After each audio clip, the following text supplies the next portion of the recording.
हाय, आप सभी का पढ़ो और सीखो में स्वागत है। मेरा ये भरोसा है कि आपने जो कल वाली वीडियो है वो देख ली होगी। अगर आपने वो वीडियो नहीं देखी है तो प्लीज़ एक बार जाकर आप उसको देखें, क्योंकि हम जो अब आज पढ़ाने जा रहे हैं मेरे भाई, वो पूर्णतः उसी से रिलेटेड है। यहाँ पर हम कल जो सीखा था, यहाँ पर हम उसके प्रकार देखने वाले हैं कि वो जो कल मैंने सीखा था उसको किस किस प्रकार से हम कर सकते हैं। यानी कि ये है कि हम मासा को किस किस प्रकार से कर सकते हैं। मासा की जो फुल फॉर्म होती है, कल मैंने आपको बताया था, महत्तम समापवर्तक, या तो फिर इंग्लिश में बोलते हैं ये हाईएस्ट कॉमन फैक्टर। इसका अगर हम अर्थ देखें तो कल वाली वीडियो मैंने आपको बताया था अधिकतम। मेरे भाई ये क्या होता है? अधिकतम। और इसका मतलब आप देखेंगे तो सम का मतलब होता है बराबर प्लस अपवर्तक। अपवर्तक का मतलब मेरे भाई ये होता है ओवरनेस्ट।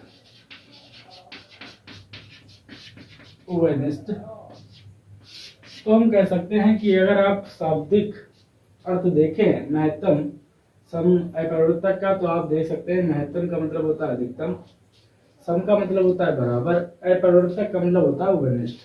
ऐसी संख्या जो सब में उपस्थित हो तो उसे मेरे भाई क्या कहते हैं? ओवरनेस्ट कहते हैं। तो आज हम ये देखते हैं कि महत्तम समापवर्तक को कितने प्रकार से इसे कर सकते हैं। तो हम इसे 3 प्रकार से करने वाले हैं। अगर कोई भी आपको सवाल इसमें किसी भी प्रकार का दिख जाता है तो हम इस सवाल को 3 प्रकार से कर सकते हैं। तो कौन कौन से प्रकार तो अब लिखे लेते हैं। हमारा जो टॉपिक है वो ये है, महत्तम समापवर्तक। महत्तम समापवर्तक के हल करने के प्रकार,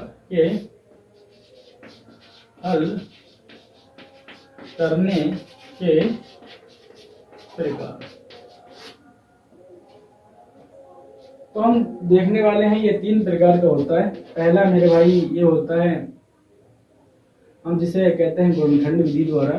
तो महत्तम समापवर्तक को मेरे भाई हम गुणनखंड विधि द्वारा भी ज्ञात कर सकते हैं, गुणनखंड विधि द्वारा। और जो मेरे भाई दूसरा होता है वो होता है भाग विधि। हम अभी इनकी सबकी चर्चा अच्छी तरीके से करेंगे। भाग विधि द्वारा महत्तम समापवर्तक को किस प्रकार निकाल सकते हैं? तो गुणनखंड विधि द्वारा, भाग विधि द्वारा। और जो तीसरा मेरे भाई है वो ये है, अभाज्य गुणनखंड द्वारा। अभाज्य गुणनखंड द्वारा। हम इनकी सबकी एक एक करके बात कर लेते हैं। तो आप देखेंगे कि महत्तम समापवर्तक को हम 3 प्रकार से निकाल सकते हैं। एक तो मेरे भाई गुणनखंड विधि द्वारा। तो कल जो मैंने चर्चा की थी थोड़ी थोड़ी गुणनखंड विधि द्वारा की थी। आज जो हम सीखने वाले हैं भाग विधि द्वारा सीखने वाले हैं और अभाज्य गुणनखंड विधि द्वारा सीखने वाले हैं। लेकिन ऐसा नहीं कि हम गुणनखंड विधि बिल्कुल भूल जाएं, गुणनखंड विधि को भी आज देखने वाले हैं, लेकिन विस्तार से जानेंगे। इन तीनों में देखने वाले हैं किस प्रकार से हम जब इन तीनों का प्रयोग करते हैं तो कौन से मेरे लिए बेहतर होता है। कि इस वाला जब ये वाला नियम लगाते हैं हम तो इसमें मुझे सवाल करने के लिए ज़्यादा फायदा मिलता है, या इस वाले को करने से मुझे ज़्यादा फायदा मिलता है, या इस वाले को करने से मुझे ज़्यादा फायदा मिलता है। तो हम इन तीनों को देख लेते हैं बारी बारी कि किस में मुझे अच्छा लगता है करते हुए, और किस में जल्दी सवाल हो जाएगा और किस में ज़्यादा मिस्टेक होने की चांसेस कम रहेंगी। तो हम देख लेते हैं कि कौन कौन से विधि है। तो सबसे पहले तो आप देख ही चुके होंगे गुणनखंड विधि। तो गुणनखंड किसे कहते हैं मेरे भाई? किसी भी संख्या के आप टुकड़े कर दें, किसी भी संख्या के आप टुकड़े कर दें, उसी को हम मेरे भाई क्या कहते हैं? गुणनखंड विधि कहते हैं। ये आपको देखना होगा कि गुणनखंड विधि, अगर जैसे मानकर चलते हैं कोई संख्या मैंने ली 18, तो गुणनखंड विधि ये होती है कि ये आप देखिए कि 18 किससे किससे विभाजित हो जाता है। तो आप देखेंगे 1 2 से हो जाता है, 3 से, और मेरे भाई ये 6 से, और मेरे भाई ये 9 से, और 18 से। तो हम कल आपको बता चुके हैं कि जो मासा होता है वो कभी भी एक संख्या के लिए नहीं होता, ये संख्या 2 के लिए होता है। 2 संख्या हो, 2 से अधिक हो, 3 हो, 4 हो। तो यहाँ पर दूसरी संख्या लिए लेते हैं, 12 लिए लेते हैं। तो आप देखेंगे 12 जो विभाजित होता है वो 1 से हो जाता है, 2 से हो जाता है मेरे भाई, और ये 3 से हो जाता है, 4 से हो जाता है, 6 से हो जाता है और ये 12 से होता है। तो आप देखेंगे कि 18 के मेरे पास जो गुणनखंड है ना वो ये गुणनखंड है। आप देखेंगे 12 के ये सभी गुणनखंड हैं। जब आप चेक कर लेते हैं तो मैंने आपको बताया है कि आप अगर इस वाली को छोड़े इंग्लिश को पकड़े तो आप देखेंगे इसका मतलब होता है हाईएस्ट। तो हम इसमें ये देखते हैं सबसे बड़ा गुणनखंड कौन सा है, तो हम चेक कर लेते हैं मेरे भाई सबसे बड़ा जो गुणनखंड है वो 18 है। हम भूल जाते हैं कि मेरे पास हाईएस्ट तो मिल गया, हम भूल जाते हैं कि इससे भी बड़ा कोई होगा, तो हम चेक करते हैं आगे वाले में कॉमन। तो आप देखेंगे ये सब बहुत इंपॉर्टेंट है। कॉमन का मतलब होता है जो सब में हो, ऐसा संख्या या ऐसी संख्या जो सब में उपस्थित हो उसी को हम कॉमन कहते हैं। तो आप देखेंगे 18 यहाँ पर नहीं है, मतलब यहाँ पर है 18 पर यहाँ पर 18 नहीं है। जब एक संख्या में उपस्थित हो लेकिन वही संख्या दूसरी संख्या में उपस्थित ना हो तो हम कह सकते हैं कि वो संख्या HCF नहीं हो सकती है, क्योंकि ये परिभाषा ही कहती है कि मेरे भाई सबसे बड़ा हो फिर वो कॉमन भी हो। तो आप देखेंगे बड़ा तो 18 है पर इसमें नहीं है, तो हम कह सकते हैं ये संख्या HCF नहीं हो सकती है। फिर इससे बड़ा आप देखेंगे 12 है, कितना है मेरा भाई 12 है। लेकिन अगर वो 12 है तो आप ये भी चेक करें क्या वो कॉमन है, तो आप देखेंगे कि नीचे वाली संख्या के जो गुणनखंड है उसमें तो उपस्थित है पर इस वाली संख्या में 12 नहीं है, तो हम कह सकते हैं कि ये भी जो HCF नहीं हो सकता है 18 और 12 का। फिर मैंने आपको बताया कि इसके बाद कौन सी संख्या बड़ी रहेगी, हाईएस्ट रहेगी, तो आप देखेंगे ये रहेगी भाई अधिकतम या हाईएस्ट। तो आप देखेंगे कि हमारे पास जो संख्या है वो 9 है पर यहाँ पर तो है पर मेरे भाई यहाँ पर नहीं है, इसलिए हम कह सकते हैं कि ये संख्या नहीं होगी। अब हम देखते हैं कि इसके बाद कौन संख्या मिलती, तो आप देखेंगे सबसे बड़ी जो संख्या रह गई है हमारे पास वो 6 रह गई है। तो अब देखते हैं बेटा हाईएस्ट तो है, फिर उसके साथ साथ हम ये भी देखते हैं कॉमन है क्या ये, तो हम देख लेते हैं मेरे भाई ये कॉमन भी है। आगे देख लेते हैं फैक्टर का मतलब होता है गुणनखंड का वास्तव में ये संख्या इसको और ये संख्या इसको विभाजित करती है, तो हमने देखा कि 6 दूनी 12 और 6 तियां मेरे भाई 18 ये संख्या इसको विभाजित करती है। तो यही जो कहलाएगा मेरे भाई ये कहलाएगा HCF किसका 18 और 12 का। तो ये वाली विधि मेरे भाई कौन सी हो गई हमारे पास गुणनखंड विधि हो गई। तो हम दूसरा देख लेते हैं कि अगर आप करना चाहें तो अगर दूसरी संख्या लेना चाहें तो हम ले सकते हैं मेरे भाई 30 और 42 ले लेते हैं। तो आप देखेंगे 1 से विभाजित हो जाती है, 2 से हो जाती है, 3 से हो जाती है और 5 से और मेरे भाई 6 से और 10 से और मेरे भाई ये 15 से, फिर लास्ट में 30 से। आप देखेंगे 42 1 से विभाजित हो जाता है, 2 से हो जाता है और 3 से हो जाता है मेरे भाई, और ये 6 से हो जाता है, ये 7 से हो जाता है और मेरे भाई ये 14 से हो जाता है और मेरे भाई ये 21 हो जाता है और फिर डायरेक्ट ये 42 होता है। तो आप देखेंगे कि वही प्रोसेस सबसे बड़ा, तो आप देखेंगे सबसे बड़ा यहाँ पर तो है लेकिन यहाँ पर कहीं पर नहीं दिख रहा है, तो हम कह सकते हैं ये HCF नहीं हो सकता है। फिर आप देखेंगे 30 को, तो हम कह सकते हैं 30 यहाँ पर तो है पर यहाँ पर नहीं है, तो इसलिए ये भी HCF नहीं हो सकता है। तो आप देखेंगे सबसे बड़ा 21 है पर मेरे भाई यहाँ पर तो है यहाँ पर नहीं है, तो ये भी HCF नहीं हो सकता है। अब आप देखेंगे 15 को, 15 यहाँ पर तो है पर यहाँ पर नहीं है, तो ये भी HCF नहीं हो सकता, क्योंकि मुझे सबसे बड़ा और प्लस कॉमन तो देखना ही देखना है। तो हम देखेंगे 14 यहाँ पर तो है पर यहाँ पर नहीं है, तो ये भी HCF नहीं हो सकता। फिर हम देखेंगे 10 को, 10 मेरे भाई यहाँ पर तो हैं पर यहाँ पर नहीं है, तो हम कह सकते हैं ये भी नहीं हो सकता है HCF। तो आप देखें अब हमारे पास 7 बचे पर 7 यहाँ पर तो हैं पर यहाँ पर नहीं है, तो ये भी संख्या HCF नहीं हो सकती है। हम यहाँ पर देखते हैं अब 6 हमारे पास मिलते हैं, तो 6 यहाँ पर भी हैं मेरे भाई और यहाँ पर भी, तो ये संभावना हो गई कि हाँ यही HCF होगा। तो हम दूसरा जो पद बचा है तो आप देखेंगे फैक्टर, फैक्टर मतलब होता है गुणनखंड।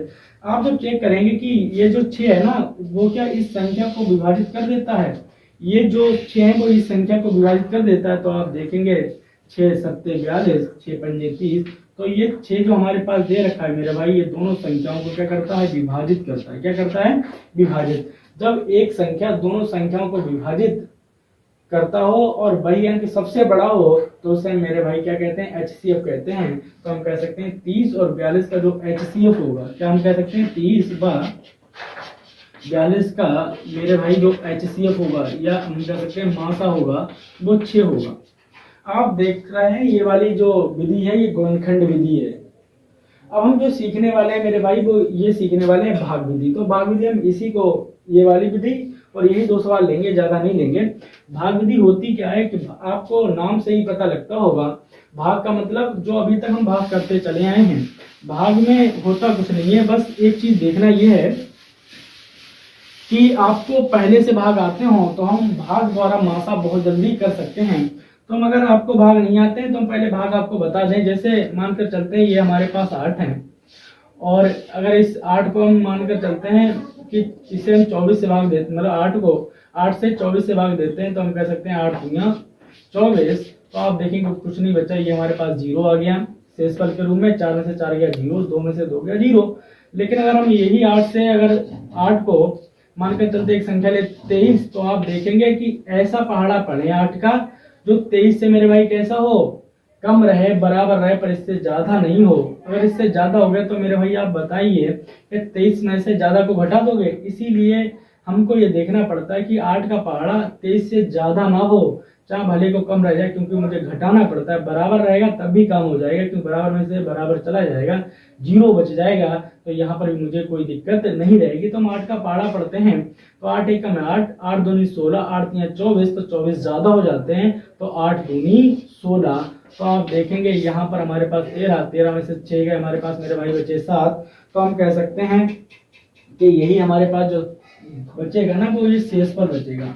लेकिन मासा में मेरे भाई होता क्या है कि जो भाग में हमारे पास शेषफल बच जाता है, लेकिन मासा में मेरे भाई वो शेषफल नहीं बचता है। जहां पर शेषफल आपका 0 आ जाए, क्या बताया मैंने, जहां पर आपका शेषफल 0 आ जाए वहीं पर आपका मासा आ जाएगा, वही आपका मासा हो जाएगा। तो हम देखते हैं सबसे पहले हमारे पास जो संख्या थी, एक मेरे भाई 18 थी और एक 12 थी। ये आपको ध्यान में रखना होगा कि जो आप भाग देंगे तो वो आप 12 से 18 के लिए देंगे। पहले इस बात को हम बता दें, ऐसा हम क्यों करते हैं, क्योंकि मेरे भाई 12 कम है 18 ज्यादा है। 18 से अगर आप 12 को भाग देना चाहेंगे तो नहीं जाएगा, इसलिए हम पहले छोटी संख्या लेते हैं, फिर उससे बड़ी वाली संख्या को भाग करते हैं। तो आप देखेंगे 12 को मैंने 12 से भाग कर रहे किसके लिए, 18 के लिए। तो मैंने आपको अभी बताया कि आप एक ऐसा पहाड़ा पढ़ें जो 18 के बराबर रहे, हो सकता है कम रहे पर इससे ज्यादा ना हो।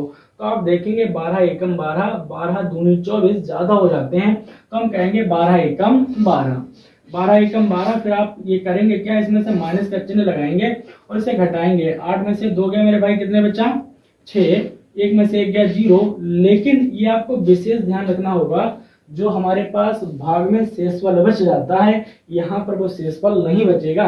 तो हम कह सकते हैं जो शेषफल बचे अब आप उसी से भाग दे दें जो अभी तक आप भाग देते आए हैं। तो आप देखेंगे यहाँ पर आपके पास 6 बच्चे, लेकिन आपने भाग अभी दिया किससे था, पहले जो सबसे पहली बार हम भाग देते तो आप देखेंगे 12 से दिया 18 के लिए, तो आप इसी 12 को उतार लें। तो इसी आप 12 को उतारेंगे तो 6 का पहाड़ा 12 में पड़े, ज्यादा ना हो, भले को बराबर रह जाए या छोटा रह जाए।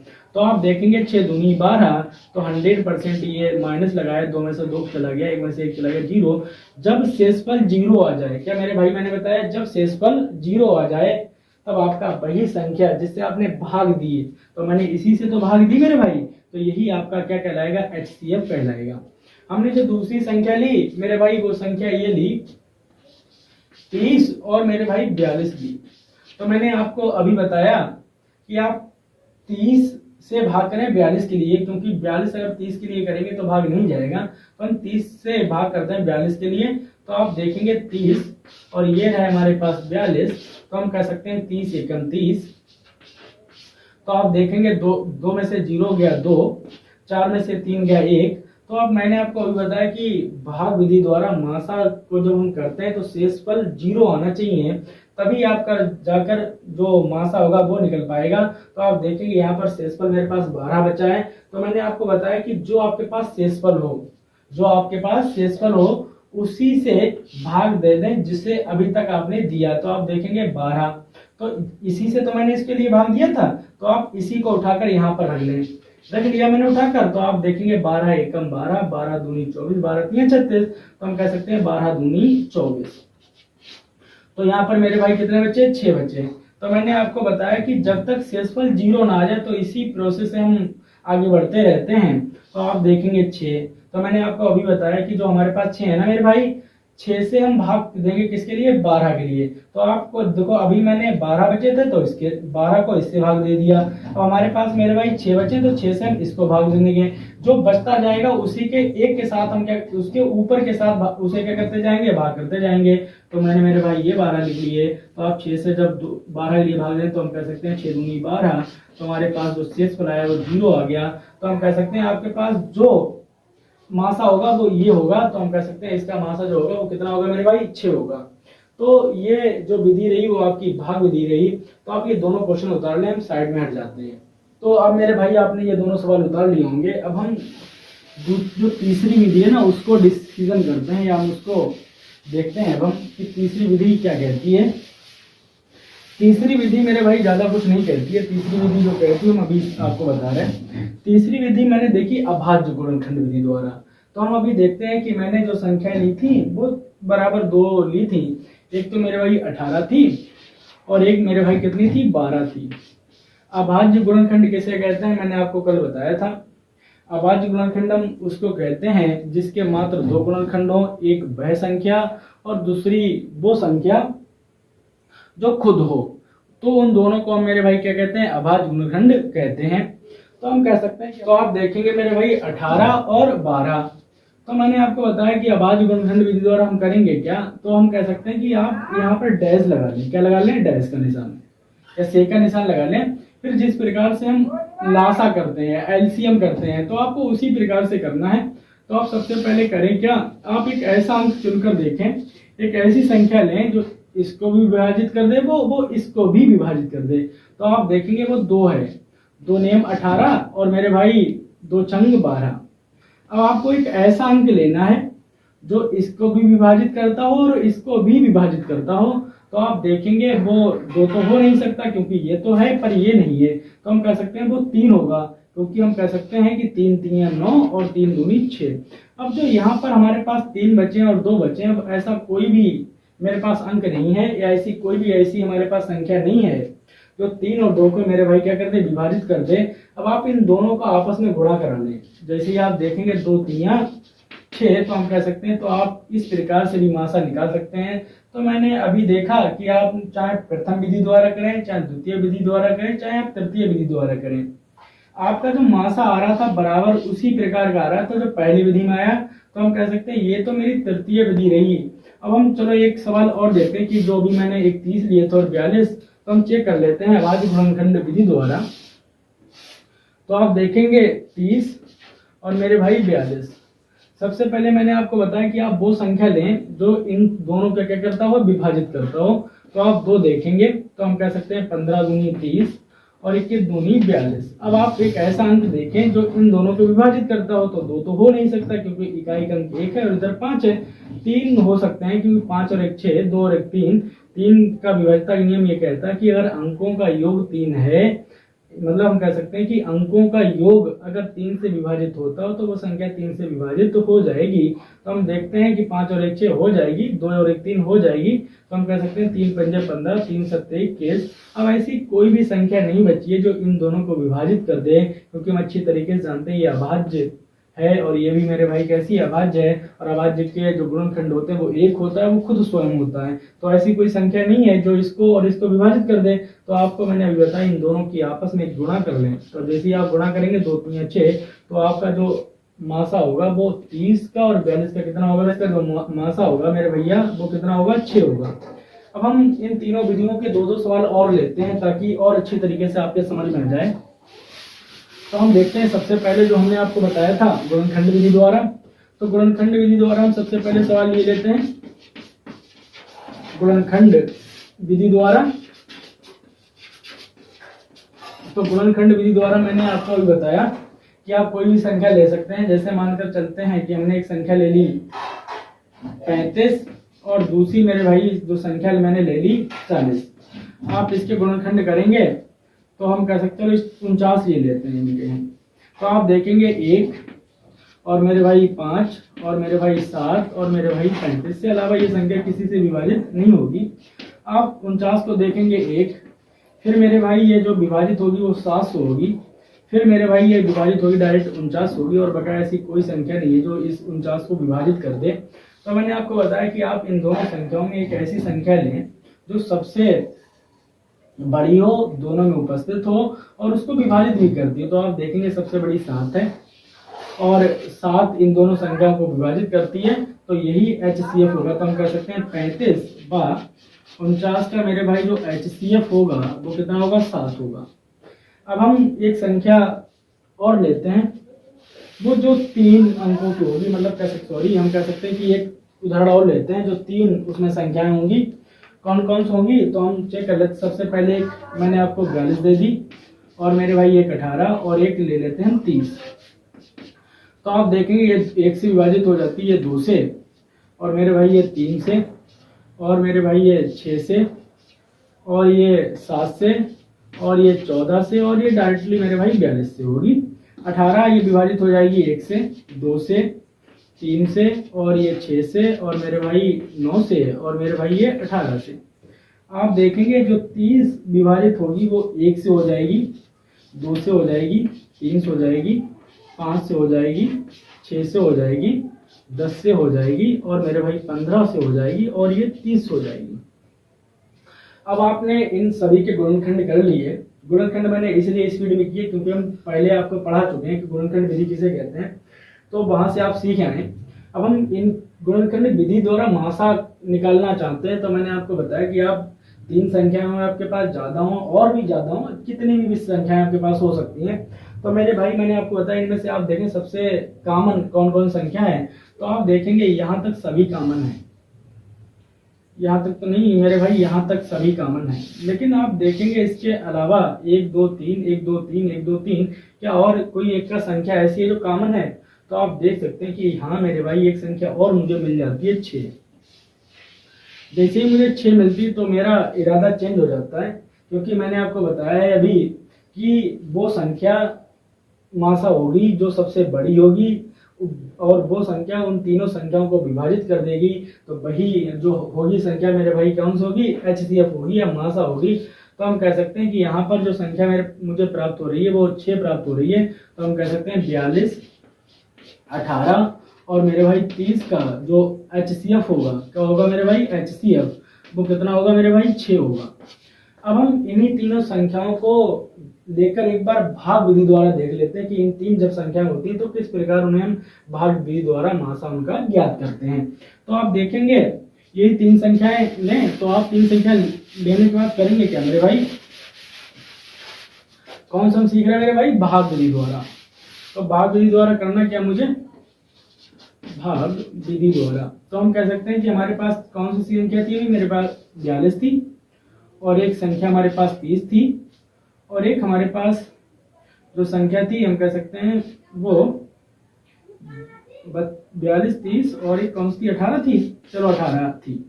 तो आप करेंगे क्या, तो सबसे पहले इसे आप लिख लें। तो सबसे पहले आप उस संख्या लिखो जो सबसे छोटी हो, फिर उससे बड़ी लिखें, ये रहे, फिर उससे बड़ी लिखें। मैंने आपको ये भी बताया कि किस प्रकार से संख्याओं को हम छोटी बड़ी पहचानते हैं। तो आप शुरू की वीडियो अगर देखेंगे तो मैंने बता रखा कि किस प्रकार छोटी बड़ी संख्या को हम पहचानते हैं। तो आप देखेंगे 18, 30 और 42।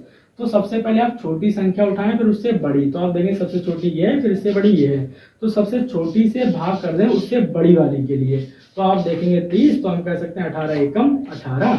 फिर मेरे भाई यहाँ पर बच्चा 10 में से 8 जाएंगे 2, और यहाँ पर बचेगा 1, फिर 12। फिर मैंने आपको बताया कि अब जो आपके पास शेषफल बचा आप उसी से पहले जिसने आपने भाग दिया था उसी को उठाकर भाग दे देना है आपको। तो आप देखेंगे 18, तो 12 एकम 12, यहाँ पर बचा 6। तो आप इसी प्रोसेस से आप चलेंगे। देखो आपने 18 से भाग दिया तो 12 बच जाए, फिर जो 12 से आपने उसको भाग दिए जो अभी तक देकर आए थे तो 18। तो आप देखेंगे 12 से भाग किसको दिया, 18 के लिए। तो हम देख सकते हैं कि यहाँ पर 6 बच गया। तो आप जिस प्रकार से 18 यहाँ से उठा यहाँ रख दिए, तो इसी प्रकार आप 12 को यहाँ से उठाएंगे और मेरे भाई यहाँ रख देंगे, तो आप देखेंगे 6 दूनी 12, तो शेषफल मेरे भाई कितना क्या आ गया 0। जब शेषफल 0 आ जाए तो वही संख्या आपकी क्या होगी HCF होगी। लेकिन आप नहीं कह सकते हैं क्योंकि आपके पास अब 3 संख्याएं हैं। अब आपके पास जो HCF आया है 2 संख्याओं के लिए, उसी संख्या से आप जो तीसरी संख्या सबसे बड़ी बची है उसी से भाग दे दें, तो हम कह सकते हैं कि 42। तो आप करेंगे क्या, जो संख्या आपके पास शेषफल मतलब HCF आया है उसी से आप जो आपके पास संख्या बची है उसको क्या करते हैं आप भाग दे दें, तो आप देखेंगे 6 सत्ते 42। तो आप कह सकते हैं कि हमारे पास -0 0, तो यहाँ पर कुछ भी नहीं बचा। तो मैंने बताया जो ऐसी संख्या उसे भाग देने पर शेषफल 0 आ जाए वही आपका शेष क्या कहलाता है HCF कहलाता है। तो ये वाली मेरा भाई कौन सी हुई, तो ये वाली जो 6 है ना, इन तीनों संख्याओं का मेरा भाई क्या हुआ, ये HCF हुआ। अब हम ये देखने वाले हैं कि जो गुणनखंड विधि द्वारा किस प्रकार से हम इसका HCF निकालते हैं। तो अब आप देखेंगे इन्हीं तीनों संख्याओं का अभाज्य गुणनखंड विधि द्वारा, किस विधि द्वारा मेरे भाई, अभाज्य गुणनखंड विधि द्वारा। तो हम कह सकते हैं अभाज्य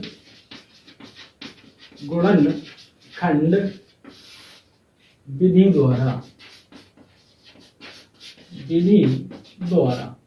तो आप देखेंगे हमारे पास जो संख्या थी वो 18 थी और मेरे भाई 30 थी और मेरे भाई 42 थी। तो मैंने आपको बताया कि जिस प्रकार से एलसीएम करते हैं या जिस प्रकार से उसके करते हैं मासा पाको, तो उसी प्रकार से मुझे करना है। तो आप सबसे पहले ये देखिए ये संख्या किससे तीनों विभाजित हो जाएंगी, तो 2 से विभाजित हो जाएंगी। 2 नेम 18, 15 दूनी 30 और 21 दूनी मेरे भाई 42। अब मैंने आपको बताया कि ऐसी संख्या चुने जो इन सबको विभाजित करती हो, तो वो संख्या 3 है। 3 तिया 9, 3 पंजे 15 और 3 सत्ते 21। तो हम कह सकते हैं अब इसके अलावा ऐसी कोई भी संख्या नहीं जो इन तीनों को विभाजित कर दे। अब आप करेंगे कि इन दोनों संख्याओं की आपस में गुणा करा दें। 2 तिया 6, तो हमारे पास जो इन तीनों संख्याओं का मासा आया वो मेरे भाई कितना आया, 6 आया। तो अब आप सीख चुके होंगे कि मासा को हम कितनी विधियों से करते हैं। तो मैंने आपको अभी बताया कि मासा को हम मेरे भाई 3 विधियों से द्वारा करते हैं। कौन कौन सी विधि, एक तो मेरे पास भाग विधि, दूसरी मेरे भाई जो मेरे पास है अभाज्य गुणनखंड विधि, और जो तीसरी है वो मेरे पास गुणनखंड विधि द्वारा है।